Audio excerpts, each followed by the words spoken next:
All right, hello everyone, and welcome to Rise Zion. My name is Seth. I hope you're all having a very superior Saturday. As you know, today is the day that I like to read mail from all of you out there in the audience. Today we have just a very short and sweet message, which is just fine. I redact the personal information from these letters as well as other personal bits of information so we can share this on YouTube. If you have a report that you'd like to share with me or a story, you can always email me. I don't guarantee that I'll read your letter always, but I do always appreciate all the messages that you guys send to me. Thank you for making this channel a success and for all of your hard work and paying attention to what is going on out there in the world. All right, today, as I said, we do have a short message that is a report about a state conference. As you know, we've been reporting on the various state conferences and what is being said about the second coming and how various wards and states are getting ready and how we should prepare ourselves for the second coming as President Nelson instructed us this past General Conference. This, of course, all started when someone sent me a video from a stake president in which he talked about a meeting that he attended. Elder Christofferson was there, and he informed the stake presidents that it was their job to prepare the wards and stakes for the second coming. Now, some people in the comments persist in trying to say things such as, the church has always been preparing for the second coming, which is true. The language, however, now, and the urgency that is being displayed by our leaders right now is unique and interesting, and we should be paying attention to it. I've never heard this kind of language before in my life, and if you feel the same way, you are not alone.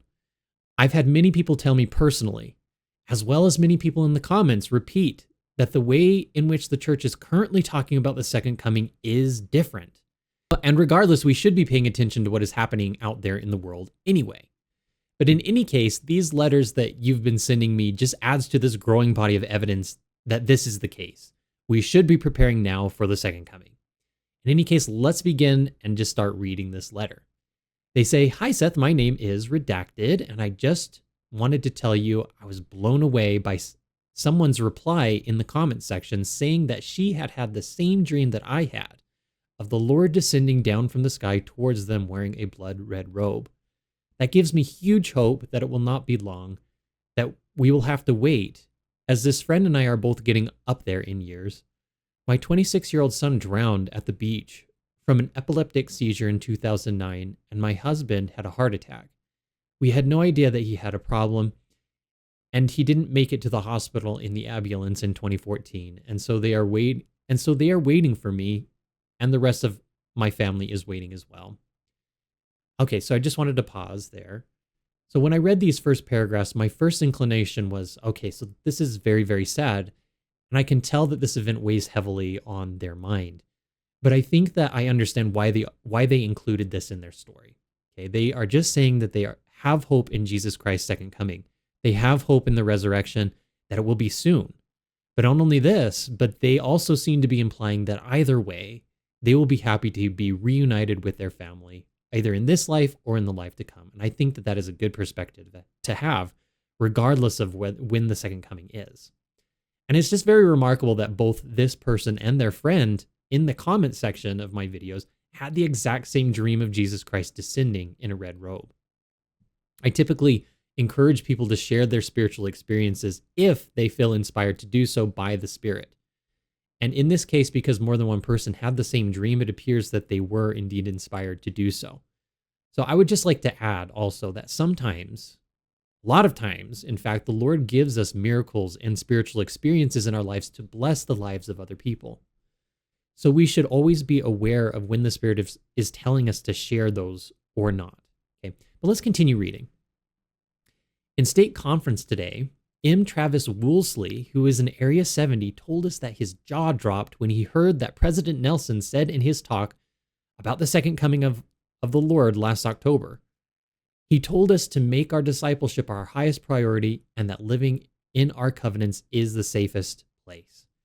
All right, so excellent. So she is saying that this Area 70 told them that his jaw dropped when he heard that President Nelson said what he heard President Nelson say in his talk about the second coming. And I think that a lot of us, again, are feeling the same way. This language that the church is currently using is unique and more urgent than I've ever heard before myself, personally. And it appears that this 70 feels the same way, and they're probably a lot older than I am, okay? And I think perhaps a majority of people feel this way.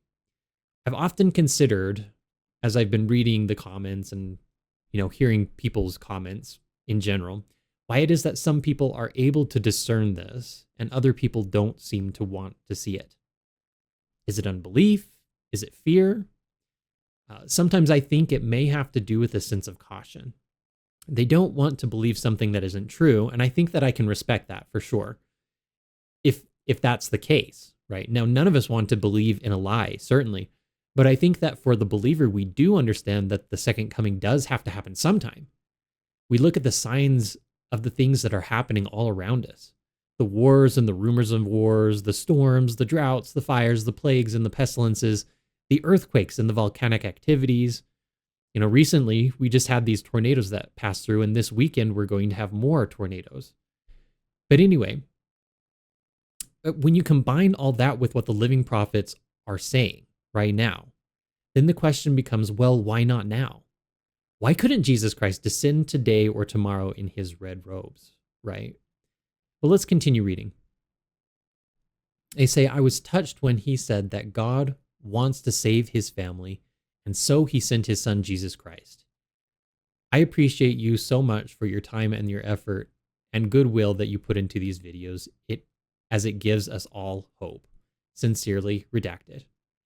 All right, and that's the end of the message. Just a short, very sweet message. Thank you so much for sharing that letter with us. You know who you are, as well as your experiences.